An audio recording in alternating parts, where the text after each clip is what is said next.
No te había visto. ¿Qué Es tal? que no estaba ahí. Ah, ya. Estaba aquí, no había venido yo. Bueno, bueno, bueno.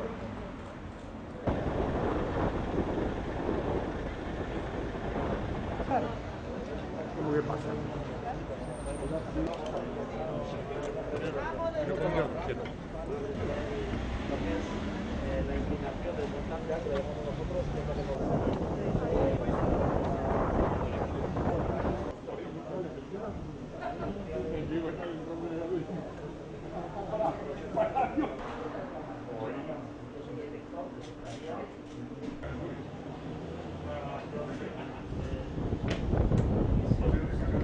Udaletxeko ordezkari guztiak alkatea lehenbizi, aldundikoak aldun nagusi hemen dugula, eta Irizarri mobilitiko guztiok eta etorri zareten guztioi arratsaldean. Benetan plazer handi bat da hemen zuekin egotea, eta ni labur arituko naiz, alkatea eta Hektor entzun ondoren gauza gutxi gelditzen dira esateko. Baina bai bi gai azpimarratu nahi nituzke zuen aurrean. Proiektu honek dituen bi ezaugarri nagusi. Alde batetikan elkarlana.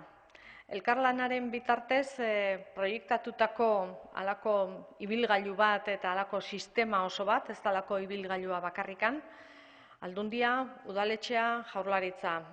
Udaletxean hemen Gasteizen egongo dan proiektu bat, baina Aldundia eta jaurlaritzaren implikazioarekin. Eta guztion babesei gabe elitzateke gaur hemen egongo. Beraz, nik eskerrak eman nahi dizkitzuet guztioi alkatea eta aldun nagusia, baina baita ere talde osoari, ze azkenean gure atzetik dauzkagunak egiten dute eguneroko lana eta teknikari guztiei noskitu bisako ordezkariei. Beste alde batetikan, elkarlana publiko eta pribatuen artekoa ere bada. Azken finean, proiektu hau esleitu egiten da, noski, irabazten du talde batek, baina talde horrek ez du bakarrikan lan egiten, baizik eta udaletxeekin eta beste ordezkariekin batera egiten du lan. Eta zentzu horretan ere eskerrak eman dizkitzuet, sentsibilitate hori aurkezten dezutelako. Ze proiektu batean beti egoten dira aldaketak eta horrela pentsatu nun beste baino beste era honetara egin nahi dut. Beraz, nik eskerrak eman nahi dizkitzuet zentzu horretan. Beraz, elkarlana herri honetan emandana beti proiektu honek ordezkatzen du. Elkarlana publikoen artean, baina baita ere publiko eta pribatuen artean. Y la segunda de las características que me gustaría mencionar en este proyecto, más allá de todo lo que ya se ha comentado, es que responde a esos tres grandes retos que se plantea la Unión Europea en estos momentos para que nuestra economía resurja del lugar en el que se encuentra en estos momentos. El autobús eléctrico inteligente, el bus eléctrico inteligente tiene tres letras y responde a los tres retos. Y si empezamos por el final, es inteligente, es decir, es un sistema absolutamente digitalizado. Responde al reto de digitalización y al reto de la nueva industria en Europa. Eso significa que desde Irizarri Mobility han hecho que este autobús tenga todas esas características que nos comentaba Héctor y que no voy a repetir, pero también todo el consorcio que está alrededor de este proyecto hace que el conjunto de la información nos haga que el sistema sea un poquito más que digital, pueda llegar a ser un poquito inteligente, un poquito, no voy a decir absolutamente inteligente, pero bueno, un poquito con más capacidades de las habituales en un sistema de transporte. Eso significa que nos permite dar una respuesta a la ciudadanía de una forma mucho más adecuada, porque vamos a saber responder a aquello que casi no nos estamos dando cuenta hoy.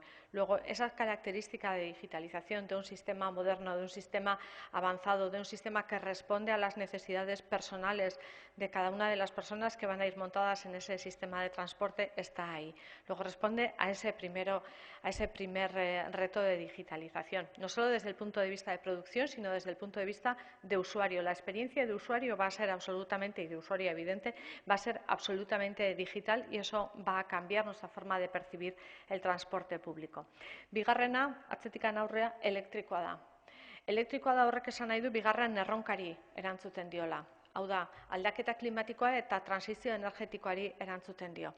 Eta Hektorrek esan du zerbait oso garrantzitsua dana. Eta egia da, autobus elektrikoa berak, neurtzen baldin baditugu isurketak, isurketarik ez du, baina, noski, sare elektrikoan erabat berriztagarria ez baldin bada energia, ez zuzenean, baina albo batetik ero sartuko litzateke isurketa mota bat. Eta zentzu horretan, autobus honetan gaina ekiani lotuta dago, beste proiektu bat amankomunean garatu duguna hemen lurralde honetan, eta horrei ere esker, autobus hau izango da, bai zero isurketa, baina baita ere kontutan izanikan energia ere erabat berriztagarria izango dela, eta nik uste horrek ere markatzen duela diferentzia.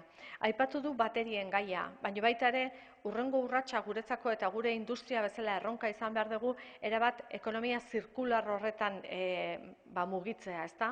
Hori kontutan ohartzen dugunean zer esan nahi dugu? Materialak desberdinak izan behar dutela, erabat berriztagarriak nahi ditu, berriztagarriak ez barkatu, berrerabiliak izatea nahi dugula, hau da, benetan ez dugula inongo isurketarik euki nahi, ez CO2 isurketak, baino ez da ere hondakinak ez ditugu sortu nahi, beraz hor ere badaukagu erronka ikaragarria. Nik uste autobus honetan baita ere proiektu honetan ematen direla horrelako ezaugarriak eta honetan jarraitu behar dugu sakontzen. Es decir, además de ser eléctrico, además de no tener emisiones de CO2, de utilizar energías renovables, tenemos que profundizar en la línea que hemos empezado en este autobús y buscar que sea de alguna forma neutro desde el punto de vista de emisiones, que la huella de carbono que tenga toda esa fabricación de este autobús eléctrico y todos los que vendrán por detrás también sea neutra y que las emisiones sean cero en todo el proceso, no solamente en el tubo de escape, vamos a decir, sino en todo el proceso de fabricación sea absolutamente neutro. Ese es uno de los grandes retos a los que tenemos que hacer frente ahora, que nuestro tejido industrial tiene que hacer frente y, desde luego, creo que empezamos con buen pie. Dos retos, por tanto, a los que estamos respondiendo. El tercero está asociado a un reto más social y que hemos vivido a lo largo de toda esta pandemia.